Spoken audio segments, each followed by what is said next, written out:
Assalamu alaikum wa rahmatullahi wa barakatuhu. Welcome to our podcast today. My name is Riana.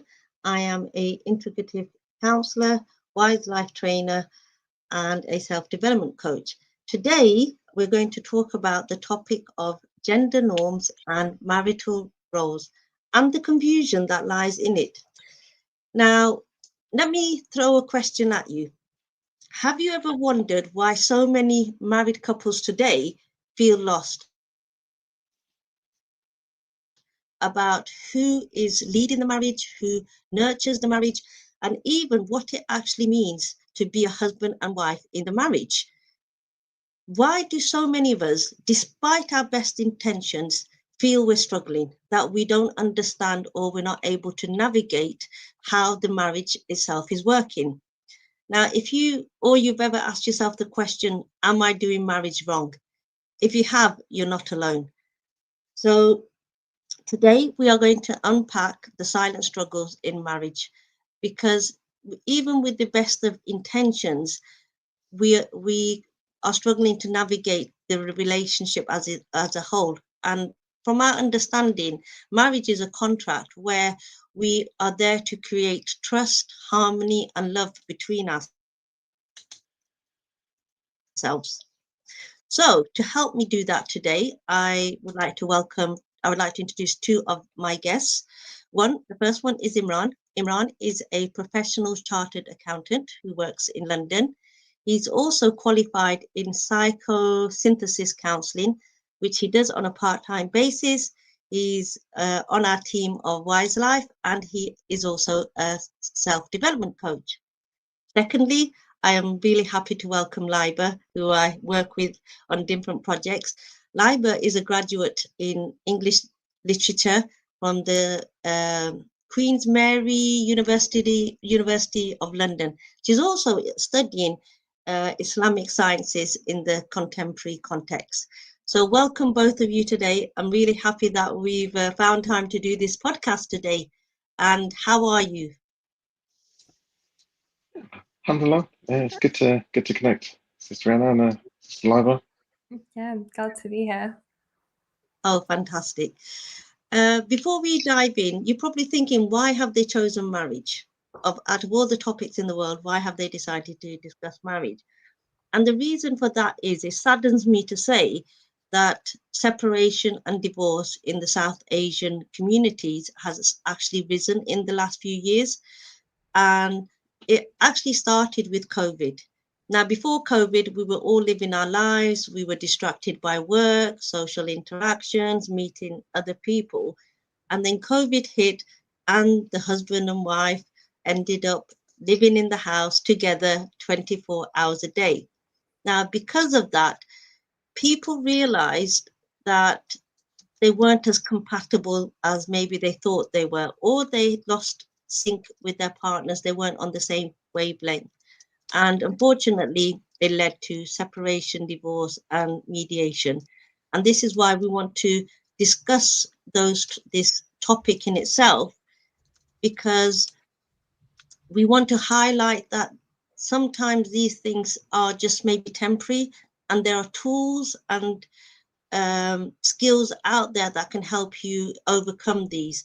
And we're also going to run a one-day masterclass in London on the 11th of October. And I will give you details of that a little bit more further on in the podcast, just so that I'm making sure that you stay on. So let's do a quick deep dive into our podcast with the first question. Both to you, well, Imran, I'd like to ask that question to you. How did you and your spouse navigate your roles early on in the marriage? Because we have modern and we have traditional marriage. So how did you and your wife first navigate that? Yeah, it's not running. Yes, good question. So I mean, I've been married a few years now, and I think one of the things that is funny, like before I got married, actually, I looked into some of these concepts. You might attend a course where it's definitely a worthwhile thing to do, whether you're married or not. Just kind of form an expectation, so to speak, around how, something important like this in terms of roles, values within the marriage.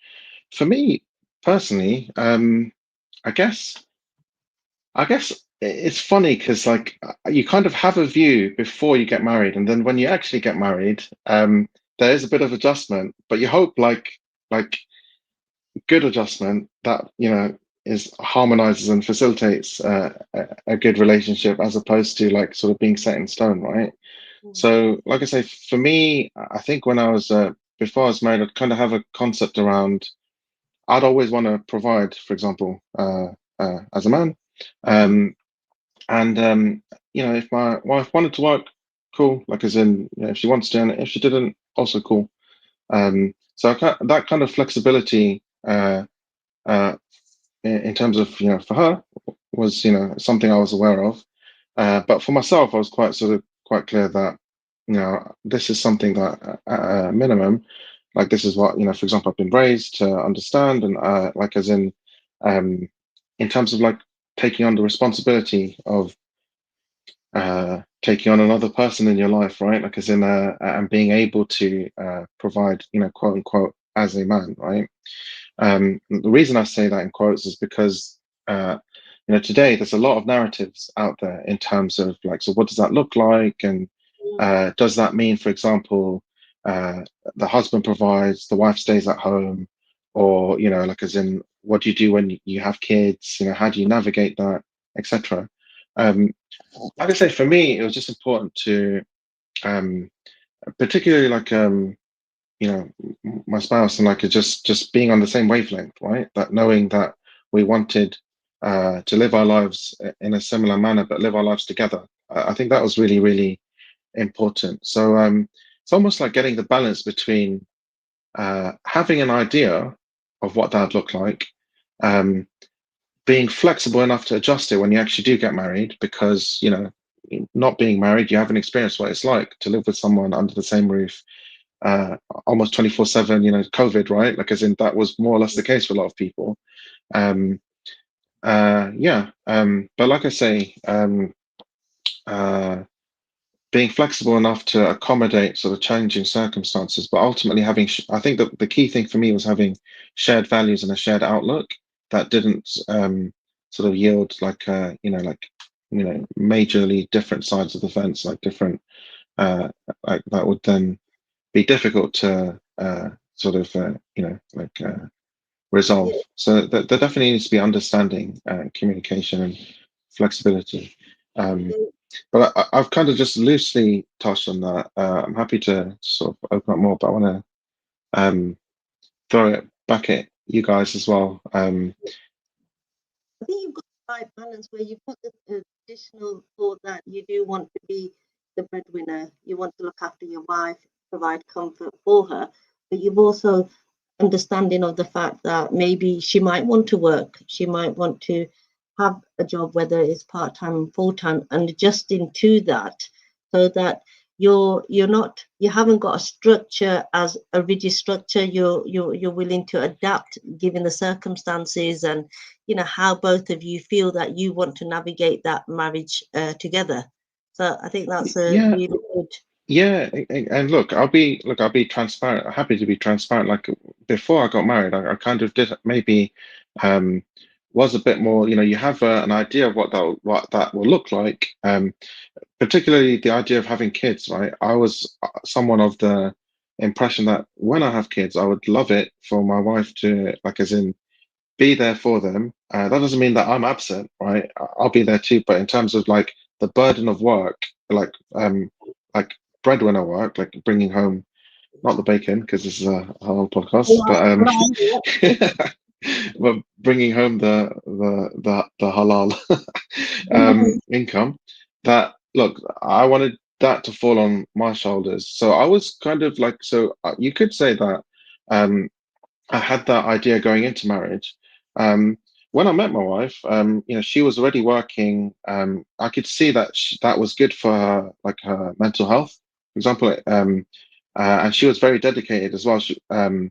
But at the same time, she also sort of, we kind of like when we were speaking to each other, she was like, look, you know, she hadn't quite fully, sort of wasn't necessarily sort of fully like entrenched in what she wanted to do. Like, I'm gonna like stick to this for the rest of my life. So we kind of like we just sort of there was enough in common, particularly in terms of the way we want to live our lives, the shared values, like I mentioned earlier, that would be that there was, and particularly there was room for flexibility, that was important because that did change. Well, like we've been married quite a few years now, and my wife she's still working. Um, she's enjoying her work. Like I say, it's really good for her. But at the same time, we're open to the idea that life may change, right? So if children come into the picture and all that, like as in, we'll just take a look at it and just see what works, right? And not all couples are in the situation where they can necessarily afford for both couples to, or one of the couples, one of the members to stop working because of like cost of living crisis and all these things, right? So that's definitely another consideration. But yeah, I'll pause there. Okay, right. Lybah, as a young Muslimah today, how do you, what have you observed in your peers with regards to maybe observation on marriage and marital roles? Yeah, I think nowadays, because like we live in such an individualistic society, like everyone's very focused on like career, on themselves, bearing their deen and things like that. It's become quite transactional, I find. I don't know, like there's something coined, it's become quite CV-ified in the sense of everyone's looking at credentials, who's got the fancy degree, who's got the fancy job, like who is earning the most, a lot of these common things that go on at the moment. But it's like what Brother Imran's just mentioned about how what connected him and his wife was this shared purpose and this shared mindset and how they wanted to live their life. It's almost lost. It's more seen as like credentials, and I think that's something that we're all very passionate about, of kind of coming out here on this podcast and talking about how marriage, what is the foundation there that maybe is being missed, and why a lot of people end up having these conflicts, because you go in thinking, oh, we look picture perfect, or on paper we look perfect, but in reality that connection isn't there because of those mindsets and values, for example.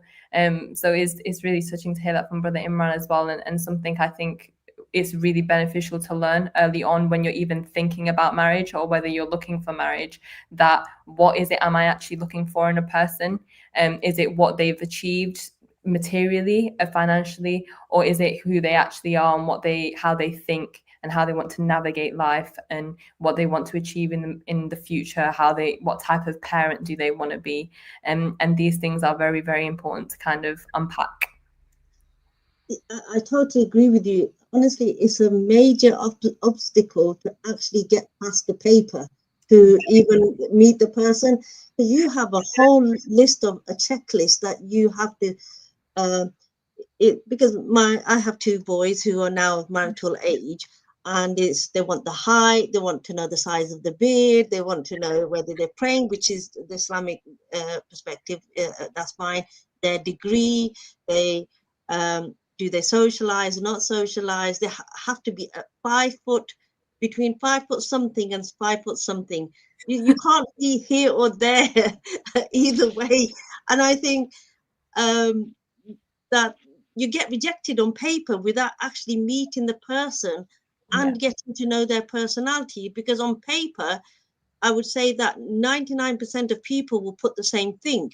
But you're not even giving that person a chance to meet them and see who they are. And that's the first obstacle that you have to cross. I know. How can we see values and character on a little CV document on someone's house? It's funny, right? Like I used to think, because I come from the Bengali background, right? So in the UK, it's quite common to have a marriage CV, right? Like I remember drafting mine. I was like, told my parents, "You guys aren't writing it. I want to write it because there's a bit of quality control there." But but yeah, it's like now, weirdly, like this was like 6 years ago, right? Now we live in the age of like ChatGPT. So how many of those CVs have been written by like AI? If you look at the professional world, they're already struggling with the volume of like just generic CVs, basically. in a professional context, I wouldn't be surprised that, not saying that there's a bad, there's a way to use it that it enhances what you're doing, but that, if it doesn't necessarily tell you, even less so now, that that's the actual person behind the CV, right? Like, or the, the piece of paper and the credentials and whatnot. So yeah, I think it definitely, look, to some extent, I get why as a system. Sometimes it helps just to kind of screen and just get a sense of what you're looking for. But I remember like the proverbial like shopping list of like things that you're looking for. I remember I started off with a relatively decent one, I thought, but it just got shorter and shorter and shorter as I was like just realizing for myself that this isn't important, that's not important, but this is. And through like like when I eventually did meet my wife, the things that we had in common was like very easy to just get on with each other and just like know, like have an idea that we're open enough to make things work essentially, and we're so then the list became just kind of important. But if you always stick to the shopping list, you're going to be window shopping for the rest of your life, right? So definitely. Looking at egalitarianism and role confusion, Lybah, I want to ask you, do you feel in today's society that there's a pressure to do it all, to have the family, to have the career, and how does that shape your view of marriage? Yeah, I think it's really, really difficult. I mean, even before marriage, which obviously the stage I'm in right now is super difficult. It's difficult to manage work, studying, focusing on your deen, and then also making time for your family. And that's really, really difficult. And I think it creates a lot of pressure for women specifically as well, especially in like the traditional mindset where women, they tend to be in South Asian context anyway, which I'm from, they seem to like, they have to move, they make the more initial sacrifices as such, and there's this added pressure that this is another thing on your plate that you're going to have to manage, another responsibility that will cut into that little pie chart you've already got going on. So it is a lot of pressure. But one thing I think I've learned from a lot of like my close friends who've got married and cousins, and you think, oh, how are they managing it? But if you have a good understanding between each other, marriage doesn't necessarily have to be that barrier that we've seen, because a lot of time what we do is we understand marriage in the context of our parents, of our grandparents, of our aunts and uncles that we see, and that's not necessarily today's understanding of a marriage, of a modern couple exactly that is working, and where they don't have that traditional kind of layout of the breadwinner and the homemaker. It looks very different. And between that understanding, you are able to have all these different categories together. And like you mentioned in the marriage workshop, we go through these different things about how not every marriage looks the same, and there's different structures that make room for all these different elements, that both individuals will have their own careers, and both individuals to have their own family, but then also make time for that marriage, and how that marriage could be used as like a basis to strengthen all these different areas, not so much as a hindrance or a blockade in any of the other ones. Yeah, because a lot of people think that there's only one set marriage structure. Yeah. The good thing about the masterclass that we teach, we give them a overview of 5 different structures, and then it's up to the individual couple to navigate and work out which structure works best for them, so it's not rigid. And that's and exactly like you said, it is between the individuals to, you have the experience of your elders and how they circumvented their marriage and how they led their marriage life. But in today's day and age, I don't think that structure works now. I think we have to be fluid in the structure that we consider is going to work today and in today's society, with the cost of living and everything else that's involved. Yeah, it's people tend to apply traditional mindsets to a modern structure. So say, for example, if I applied the marriage structure my parents have, in today's society, that's not going to work. And then people wonder, well, why are we having some conflicts? Why is marriage so hard? You know, marriage was never meant to be hard. Islam is beautiful. It's rooted in a tradition that makes marriage very easy for people. And I think we've lost that. We've made it so challenging for people to get married, and then we wonder why it's taking people in their 30s to find someone, because we've just made it so difficult, because you're trying to expect something that maybe doesn't exist or live as much anymore. I think that is something really important to kind of debunk and explore. SubhanAllah, I was just gonna add to that. Like, I mean, look, when I had friends that got married before me, and I remember some of the stories that they would encounter, right? And you'd get different cultural expectations as well. Like one of my friends is from an Arab background, like a really top guy, like as in I've known him for uni, like a really sort of I always used to joke, I used to poke fun at him, but I used to say like you'd be like anyone's perfect like son-in-law or whatever, right? Like the parents will lap you up.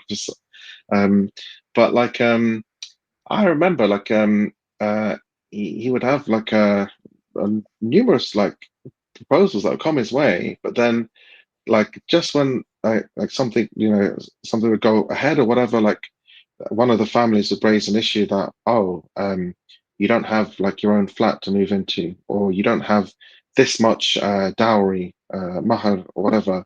Like I remember like it's something as crazy as like like the family were like when it came to negotiating that, they were like 50,000, and he was like, what do you mean in like Arab money? And they're like, no, pounds. And he was like, yeah, that just don't have, that's not gonna happen. So it's a real shame as well, because like the opposite I've seen as well. Like I've had friends that did get married, and because of some of these expectations, it literally put so much pressure on the marriages. Like it literally broke them within the first year. A number of my good friends within the first year of marriage. It's really sad to see that that where certain expectations are, and when it comes to like if you look at the source of what culture and certain expectations are meant to do, they're meant to foster like love and safety and family.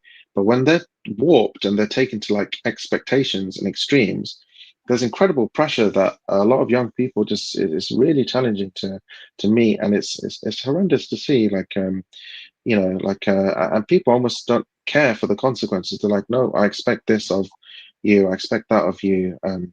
And I've seen where it leads to marriages breaking down as well, right at the first hurdle. They actually put people in debt before the marriage starts, because the weddings are so extravagant and their expectations are so high that the young couple start off marriage life in huge debt. I'll tell you a funny story. My son went away on a boys' holiday just like a week ago. He comes back, comes into the kitchen, and he says, "Mum, you need to teach me how to cook." I'm like, Alhamdulillah, what's going on here?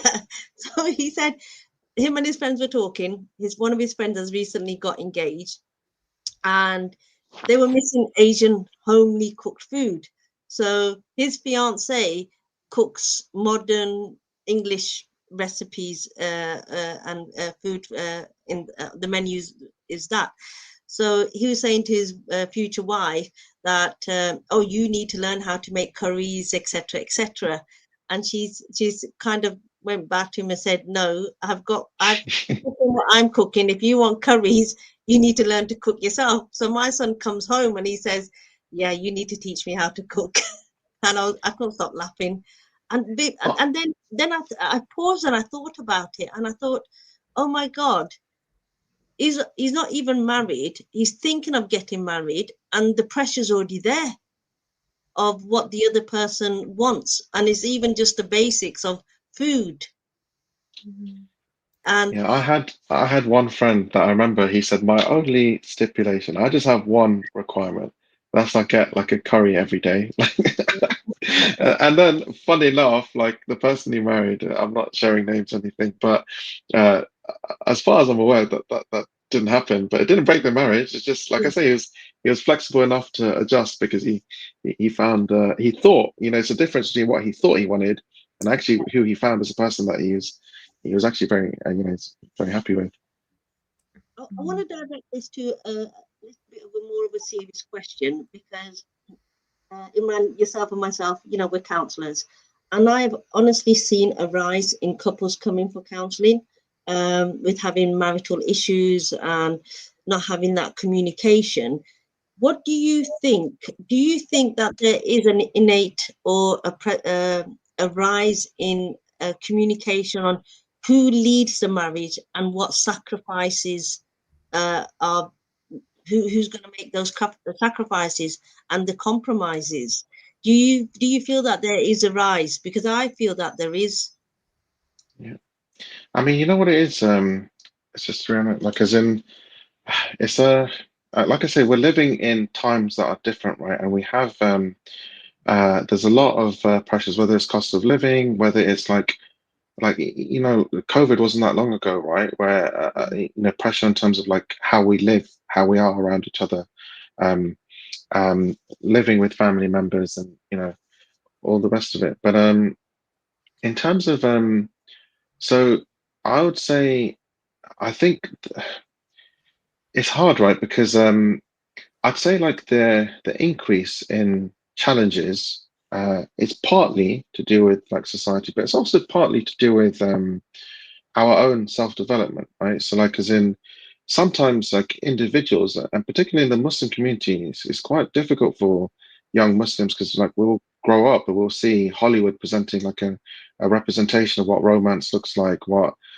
perfection looks like the perfect person, this and the other.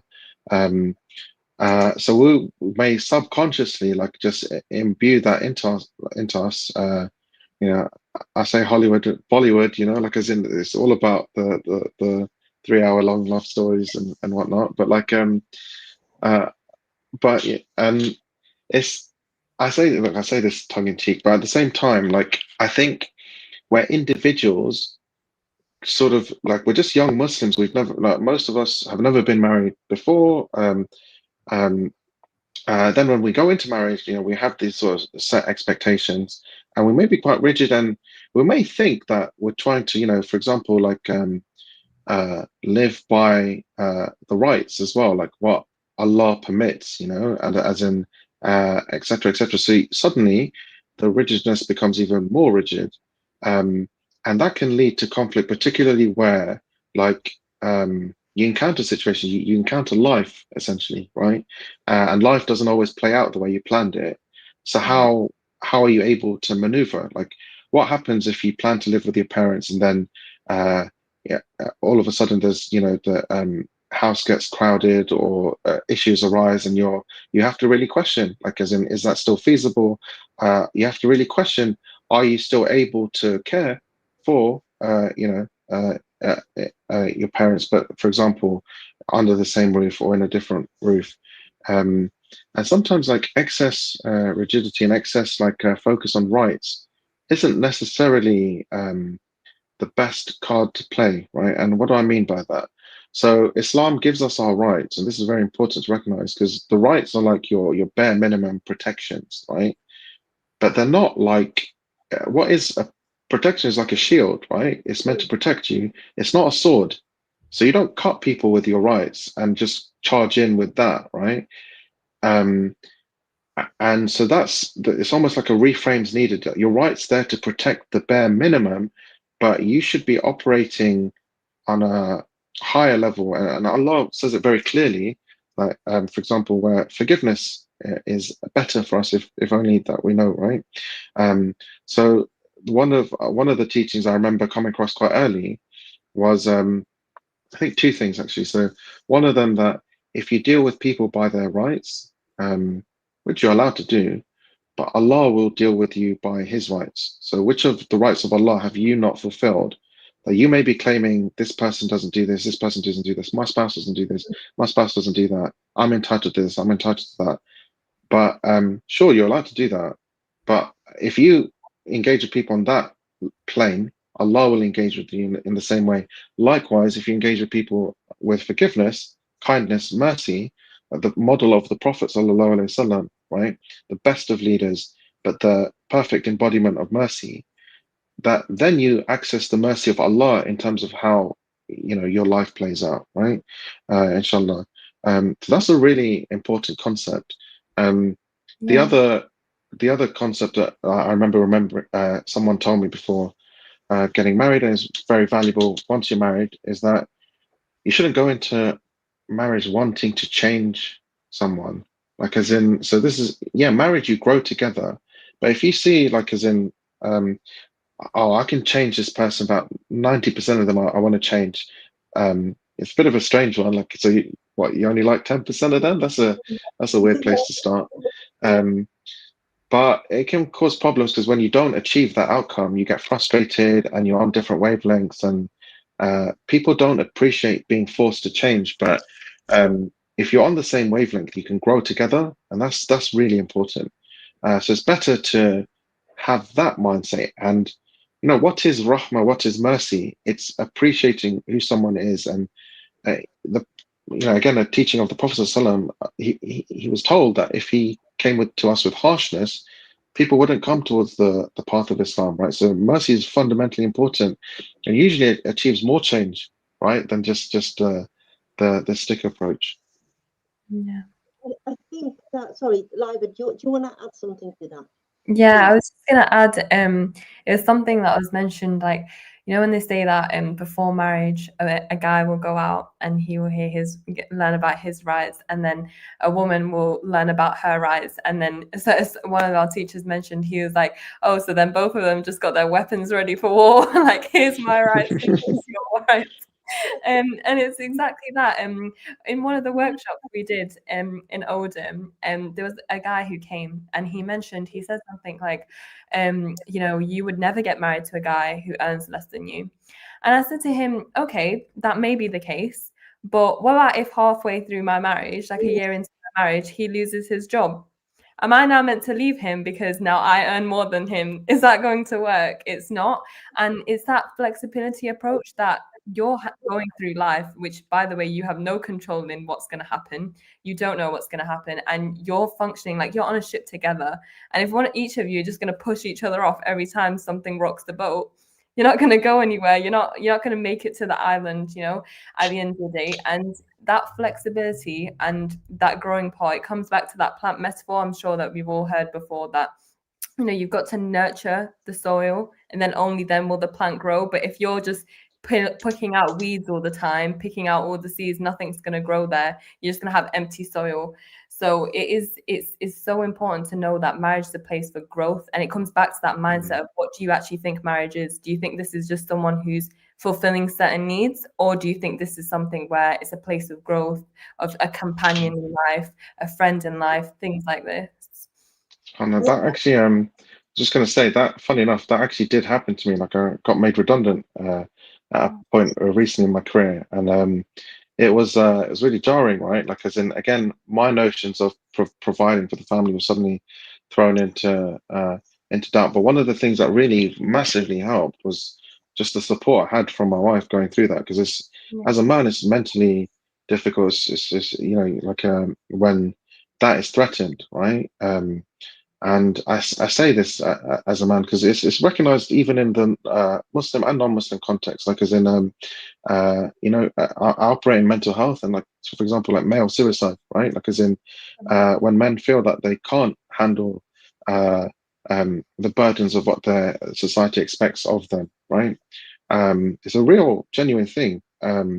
So to have support from your spouse is like, it's unbelievable how you know, how it helps, right? And that's why Allah created us to, you know, in pairs, so to speak, right? Like, as in and there's, you know, whether you're looking to get married and you haven't found that person yet, or whether you are married and you are in that relationship, it's really important to recognize that this is a promise of Allah, right?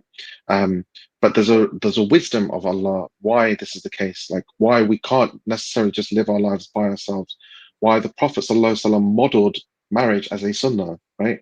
But again, like for the Prophet ﷺ was a highly, he was a what he was a I was just going to say, he's a highly mature he's many things, but one of the qualities was very mature and understanding and acted with mercy, right?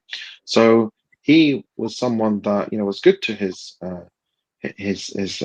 spouse and spouses, and taught us that those of you who are best to your spouses are, that this is a very high station as well. So these teachings aren't just like theory. Like, we actually have a lived example who practice that. That's usually the best example to draw upon, right? And then it's like a model. Okay, how do I want to live my life? Like I've got a blueprint almost that I can I've heard stories about. I can look into. I can follow. I can do my best, right, to live the best I can uh, in that sort of prophetic model. And I often say that if everyone lived their lives in that sort of prophetic manner, right, look at how the Prophet ﷺ was.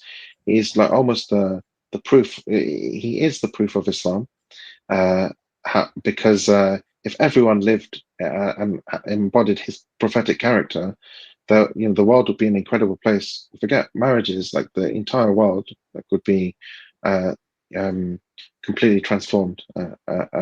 But sadly, when we stray from that, that's where the sort of the trials and the tribulations sort of creep in. And even if if you go even further back, the first creation of man, Adam al-Islam. Now, Adam al-Islam, they were created in paradise. They were given everything, but they lacked something. They were missing something, and they were feeling lonely. So Allah, Azza wa Jal, in their mercy, created Hawa al-Islam as a companion for Adam al-Islam, because we were never meant to be alone, were we? We were always, like yourself mentioned, we were created in pairs. And I think the difficulty that we're having today is that people don't actually know their purpose.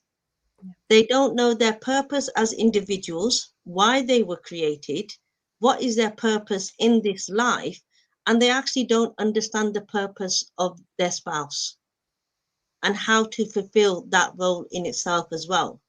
And it's like Lybah mentioned when one of the trainers talked about the purpose and the bio, and people even, I see marriage as a recipe. So you have the ingredients, you've seen your future spouse, you know what they look like, you've got an idea of their personality, you've got an idea of their background, you might know about their income and degrees and etc. So you've got all this on paper, but you don't actually know now what to do with those ingredients. And that's what that one day masterclass, I think, teaches us. It actually teaches us that you have all these ingredients now. How do you navigate the relationship? How do you navigate marriage? Because in marriage, naturally, you're going to have ups and downs.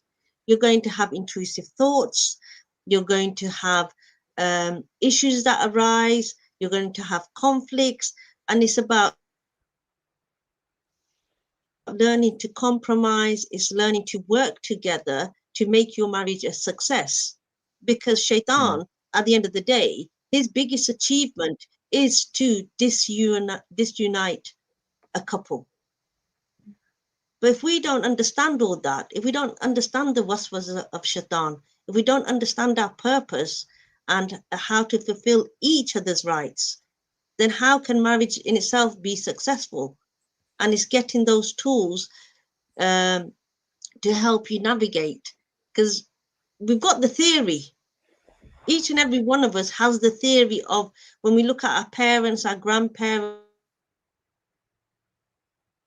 our parents, we have the theory of what marriage looks like, but we don't know it in practice, do we? Yeah. I was just gonna add there as well, Sister Riana, that like there's so many courses. Like I said, I did a few courses before I got married. Funny enough, this course I actually did do, like they're running it in London, Wiselife Academy. I went to it, and some of the principles we taught around sort of we picked up around like different marriage structures that I went as a single person, but there were married couples there as well, and they were sort of it can shine a light of clarity when you understand, you have a perspective on uh how you'd like to live your life, and you realize there's a choice as well, right? But where you and your spouse can find that sweet spot as to where you agree how to live your lives and what roles you adopt and etc. So like, it was really fascinating that, like, it's, I'd say it's quite a unique course in the sense that, like, it applies to, whether you're single, whether you're married, newly married, or established. And funny enough, we actually have that amongst this, for example, this panel is a good reflection of that, right? There's me, I've been married a couple of years. Sister, yeah, Riana, you're going to claim, yeah, of course, you're going to claim the gold medal for being married the longest, and Sister Lybah, mashallah, like, as in, you're not married, right? But in the same sense that we all have perspectives that we're able to bring, and you guys have run this course successfully in different locations in the UK, and had really strong feedback for how participants found it. But I think like it just goes to show you that wisdom can come from so many different places, and we're able to bring it together, and we're able to, like,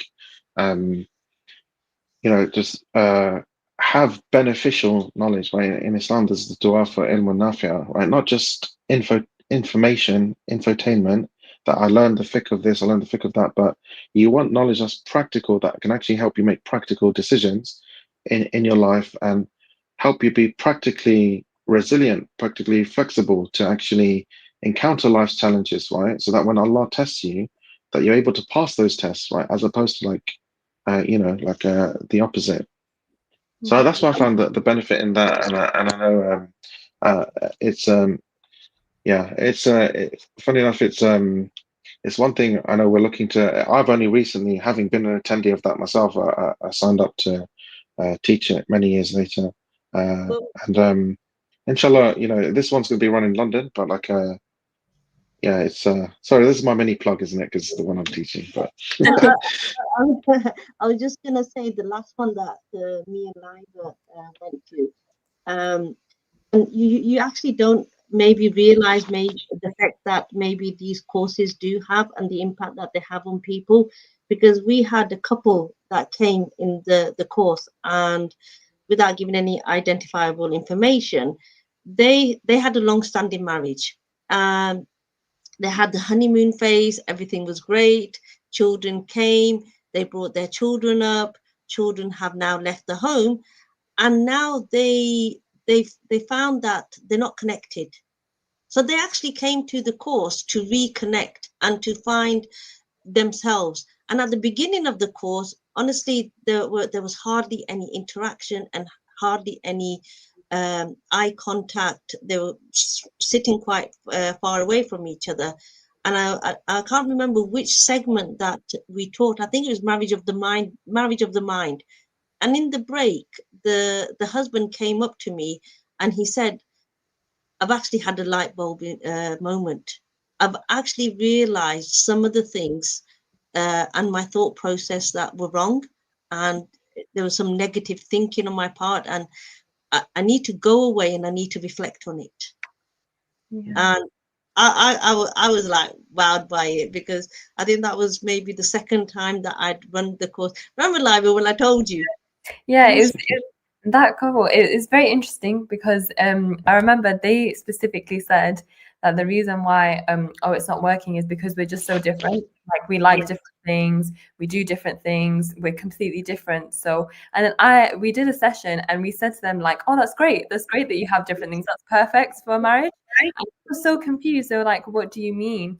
And we'd run this session in the workshop, and this is the part where it's like practical tools, where you kind of navigate what are people's different dispositions. So everyone has a different personality, everyone has different behaviors, everyone has a different natural style, and we kind of go through these different things to make people realize that marriage, okay, fundamentally, as a male and a female, you'll have two of those forces. What we do is we think of them as opposing forces, battle, but rather they're complementary, and you have specific things within your disposition, even if it's inherent in your gender of male and female, or just generally in your natural personality. There's things that they notice about each other that actually they work quite well together and they grow with each other, and they actually give room for that growth of, like, oh, you're good at this, and that balances out my personality in this way, and we explore those things. And that can be a pin drop moment for so many people to realize that actually, you know what they say, opposites attract, and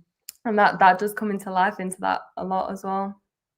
Yeah, I think sometimes people, the initial stages, they think opposites attract is a fantastic thing. And then later on, they think we're too opposite. But we bring them back to the fact that your opposition actually is complementary to each other. Where one is fire, the other one can be water. Where one is anger, the other one can be calm. And it's working together to supporting each other to then not... to get the right balance, isn't it? Rather than focusing on one aspect, it's about the other person putting maybe a shield or a protection, or helping the other person look at their positives. And we looked at positives and negatives as well in that. I am conscious of the time, so I'm going to throw, unless Brother Imran wants to add something, I want to throw one last question. Go for it. Are you sure? Yeah. Well, I was only gonna say that you wouldn't believe how different me and my wife are, right? Like, as in, we sometimes joke about it, like, as in, like, what do we have in common? Like, but you know, like, as in, like, again, shared value is so important. We enjoy being in each other's company, and like, so that's very valuable. And obviously, so it shows that, you know, it's okay. You don't want to have a carbon copy of yourself, because that's not good. But like, as in, yeah, but at the same time, like, you want to, the things that you do have in common, that need to be like the important things, right? So yeah, that was just gonna just throw that in there.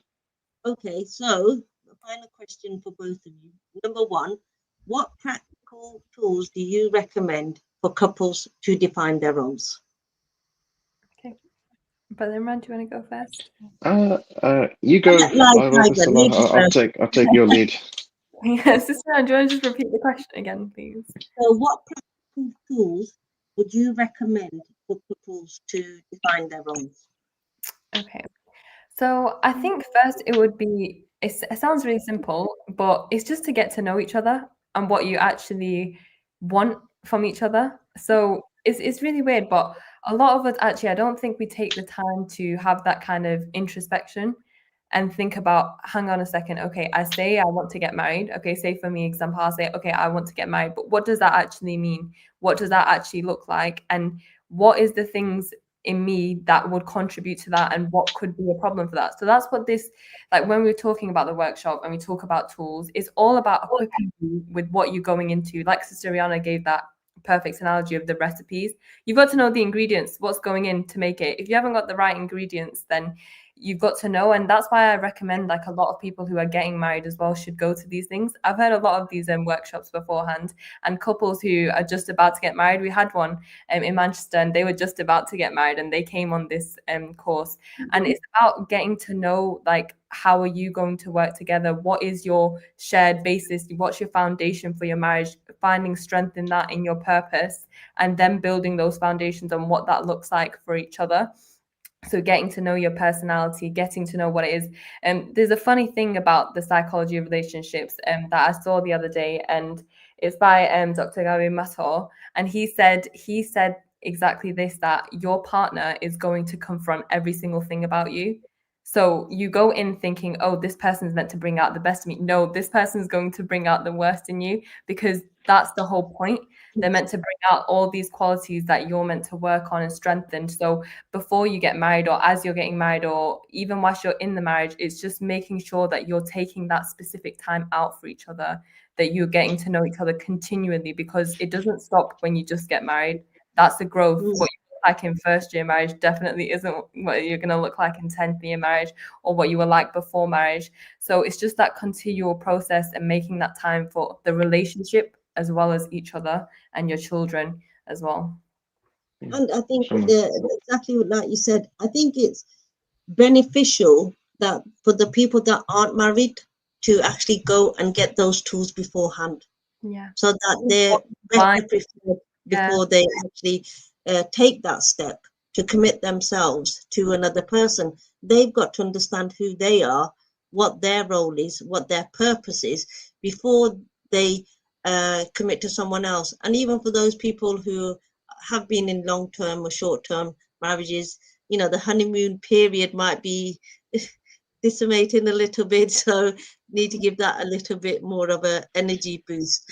Yeah, Imran, for yourself, yeah, what would you say? Because our deen is the core of who we are.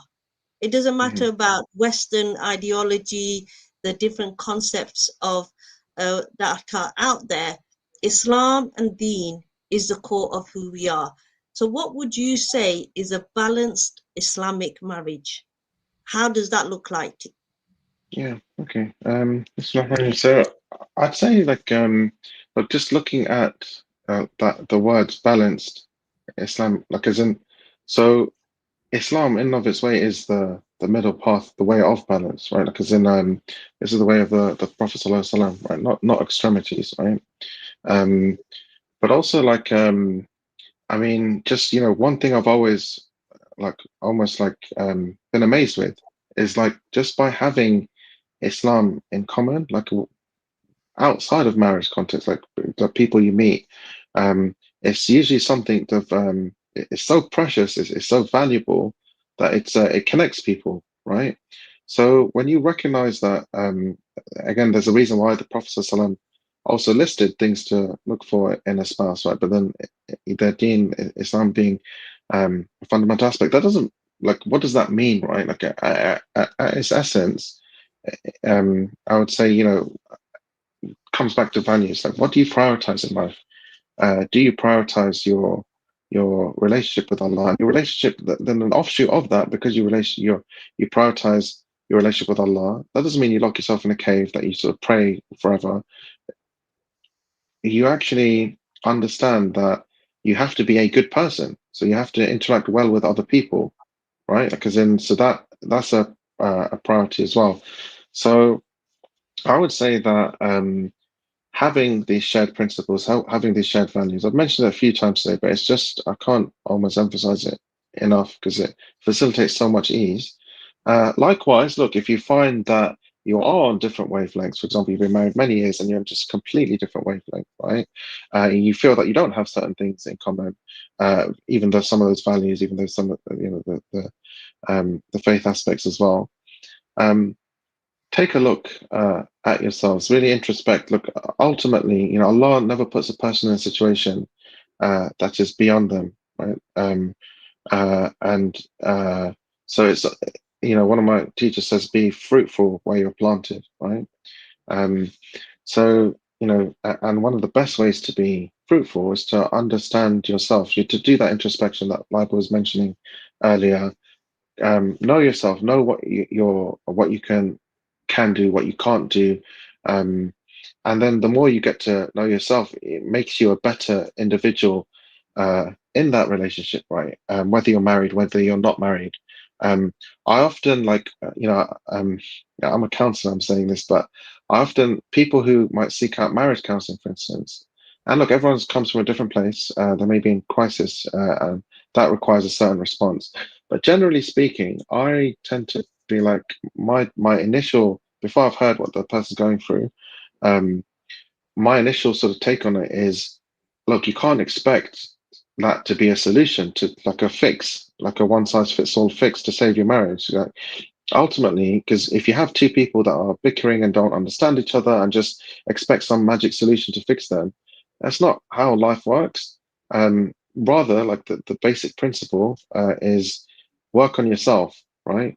Now, sometimes we tell ourselves narratives that, oh, but what about the other person? They're never going to change, and it's no good if I'm the only one that changes. But just do that, right? Like, it's because that's all that Allah asks of us is to work on ourselves, right? And to and that facilitates and enhances our relationship with Him.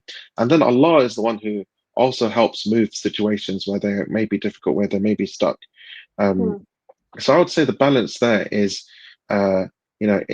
it's not about forcing someone to do things your way, but like take a look at yourself, like the introspection piece Lybah mentioned, getting to know yourself, getting to know your spouse as well is really, really important. Like look for those blind spots, like the so many blind spots. You may be married years, and I have one of my people I've cancelled. in the past, like married years, but again, you'd think that you should know everything about your spouse, and you might even say that, oh, I know her, I know him. But really take a look at those blind spots, and what do you not know about your spouse that would actually help facilitate harmony in your relationship if you just got to understand it a bit better, right? That's really, really important. Right. So before I sign off today, any last words? Yeah, I think just adding on to that, I think when the relationship, I think especially when we say, we say having a partner of faith rooted in Islam, it's that you have that purpose that even if things don't go the way you want, you know that that's not the end goal. So it's not like you're losing out on anything, because what happens most of the time is when you have the conflicts is when it's placed, like sometimes you place people on a pedestal that they're going to fulfill something for you that isn't there. And for me personally, even though like when I'm thinking about a partner, that romantic kind of notion that, you're going to find someone and they're going to understand you completely. And in the back of your head, you might still have it, but it's in the end of that, if someone isn't going to be there to fulfill your needs, that's not what the primary role is of your partner. The primary role of your partner is just to support you whilst you are getting your needs fulfilled by Allah subhanahu wa ta'ala. And when you realize that, when you realize everything comes from him, that's the true like spiritual law of attraction that one of our teachers mentioned, that when you make the purpose your thing, then Allah serves you through your marriage, through everything. And that's where the true barakah comes. That's where the true blessings come. And that's when it becomes easier. But it's normally when we place so much expectation on the marriage and the person that it's just a bit misplaced. So I would put that balance would just be in the true purpose of it. Yeah, the primary relationship is with Allah, and you'll see that the benefits of that will trickle down into all relationships in your lives, not just marriage, with parents, siblings, work colleagues, everyone. But not making marriage the primary, but making that the secondary. When the primary is fulfilled, the benefits will automatically come into fruition, as I would say. Imran, any last words from yourself? No, well, I was just going to say, we are live and there's a few people watching. So if there were any questions, happy to take. Otherwise, you could always reach us at Wiselife Academy as well. hello@wiselifeacademy, I think .com is the email. But yeah, I was just going to say that, there is wisdom in why, like, Allah created us like this, and this is something we may want in our lives and to seek out, and it's the sunnah that the Prophet ﷺ modeled for us. Like you say, there's you learn a lot about yourself, like once you're married, through being married, and sometimes whether you're newly married, whether you've been married for many years, you may have blind spots that it's worth taking a look at, right? And your spouse is that mirror that Allah's created for you to help you see these things in yourself, ultimately, not to see the faults in the other person. That's not why you're put together. If you think about it, it's mostly to help you see how can you improve as a person, where you have a responsibility and you have and you want to cultivate love, rahmah, mahabba, etc. That you're actually, that you have the ability to do that. You have great potential. That's how Allah created you. But also, there's never too late, like just like that person that came to your course, been married many years, wasn't even as awkward, being in his spouse's space, like as in that, light bulb moment, who says you can't teach an old dog new tricks, like as in, but it applies to all of us, right? Like we just need to be willing to do the work, to recognize that that the best of marriages take effort, that take it's like building a palace, right? Like you put effort into it to furnish it, to put the foundations in. If you just expect to walk in and just it makes itself, you're going to be heavily disappointed because things don't work like that. Yeah, I was just as I'm saying this, I remember hearing like one scholar, he said on an interview once that he said that my love for my spouse grows with every day. I remember thinking, wow, that's a major statement to say, like, as in, that's pretty major, right? Like, but as I thought about it, I was like, you know what? Like, that's not just by magic. He actually puts effort into that, and that's what marriage is created to do. It's like, it's just like a, you know, a garden that you cultivate, and if you keep tending to it, then it will bear fruit, right? But if you leave it and it becomes stagnant, it becomes neglected, and then we complain why the problems, right? When, you know, we may only have ourselves to at least look at. So that's one thing. I was also going to say before we go that the course we are running in London, in the UK, it's coming up in I think just over Saturday the 11th of October. So those who are able to travel there, who we're doing a full day course, we're running just a discount. You can see there. So if people want to scan, they can scan the QR code, or you can search it up on Eventbrite. Wiselife Academy, Perfect Your Marriage.